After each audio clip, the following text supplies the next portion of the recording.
গতকাল অনুষ্ঠিত হয়েছে ইরানের প্রেসিডেন্ট নির্বাচন। ইতোমধ্যেই শেষ হয়েছে নির্বাচনের ভোট গ্রহণ। এখন চলছে গণনা। ম্যানুয়ালি ব্যালট গণনার পর আগামী 2 দিনের মধ্যেই ফল ঘোষণা করা হবে বলে আশা করা হচ্ছে। যদিও নির্বাচনের প্রাথমিক ফলাফল কী হবে তা আগেই পাওয়া যেতে পারে।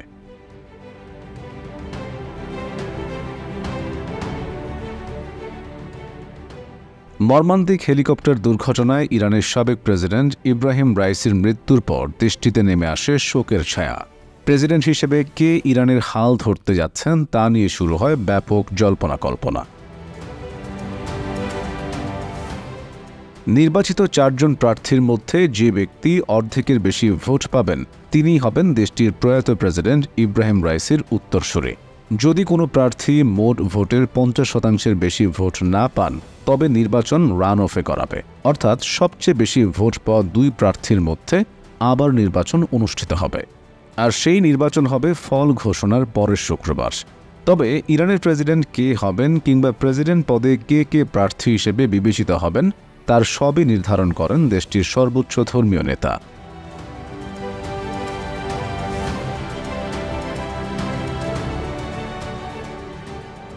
1989 সাল থেকে ইরানের সর্বোচ্চ ধর্মীয় নেতা হিসেবে দায়িত্ব পালন করে আসছেন আয়াতুল্লাহ আলী খামেনি। তিনি দেশটির প্রধান ও কমান্ডার ইন চিফ। দেশটির প্রশাসনিক সব কর্তৃত্ব থাকে খামেনির হাতে। ইরানের প্রেসিডেন্ট দেশটির শীর্ষ নির্বাচিত কর্মকর্তা। সর্বোচ্চ নেতার পরই তার অবস্থান। সরকারের কার্যক্রম পরিচালনার দায়িত্ব তার ওপর। ইরানের অভ্যন্তরীণ নীতি ও পররাষ্ট্রনীতির বিষয়ে তার গুরুত্বপূর্ণ প্রভাব রয়েছে। তবে তার ক্ষমতাও ইরানের সর্বোচ্চ নেতার হাতেই পুঞ্জীভূত থাকে। এছাড়াও কে ইরানের প্রেসিডেন্ট নির্বাচনের জন্য প্রার্থী হবেন আর কে হতে পারবেন না তা নির্ধারণের দায়িত্বে নিয়োজিত থাকেন দেশটির গার্ডিয়ান কাউন্সিল। এই কাউন্সিলের সদস্য 12 জন। তারা সবাই সর্বোচ্চ নেতা খামেনির ঘনিষ্ঠ। এবারের নির্বাচনেও প্রায় 80 জন প্রার্থী নির্বাচনের জন্য নিবন্ধন করেছিলেন। তবে তাদের মধ্যে মাত্র 6 জনকে নির্বাচনে লড়ার অনুমতি দিয়েছে এই কাউন্সিল।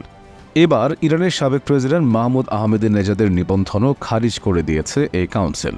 তবে ইরানের প্রেসিডেন্ট নির্বাচন ইস্যুতে সর্বোচ্চ নেতার উপর এই নির্ভরতা ভালোভাবে দেখেন না অনেক ইরানি জনগণ। বিশেষ করে নতুন প্রজন্মের নাগরিকেরা এই ব্যাপারে ক্ষুব্ধ। নাম প্রকাশে অনিচ্ছুক ইরানের 2 তরুণী আল জাজিরার প্রতিবেদকের কাছে বলেছেন তারা শুক্রবার অনুষ্ঠিত হওয়া প্রেসিডেন্ট নির্বাচনে ভোট দেননি, কারণ দেশটির সবকিছু নিয়ন্ত্রণ করেন সর্বোচ্চ ধর্মীয় নেতা। প্রেসিডেন্টের ক্ষমতা নেই বললেই চলে। এই 2 তরুণীর মতো অনেকেই শুক্রবার অনুষ্ঠিত হওয়া দেশটির নির্বাচনে ভোট দেননি বলছে দ্য গার্ডিয়ান। দেশটিতে ভোটারের সংখ্যা 6 কোটি 10 লাখেরও বেশি হলেও সবাই ভোট দেবেন না, কারণ অনেকেই ইরানের বর্তমান ব্যবস্থা নিয়ে সন্তুষ্ট নন। তারা মনে করেন প্রেসিডেন্ট সর্বোচ্চ নেতা বা দেশটির গার্ডিয়ান কাউন্সিলের হাতের পুতুল। সব ক্ষমতার উৎস সর্বোচ্চ ধর্মীয় নেতা আয়াতুল্লাহ আলী খামেনি।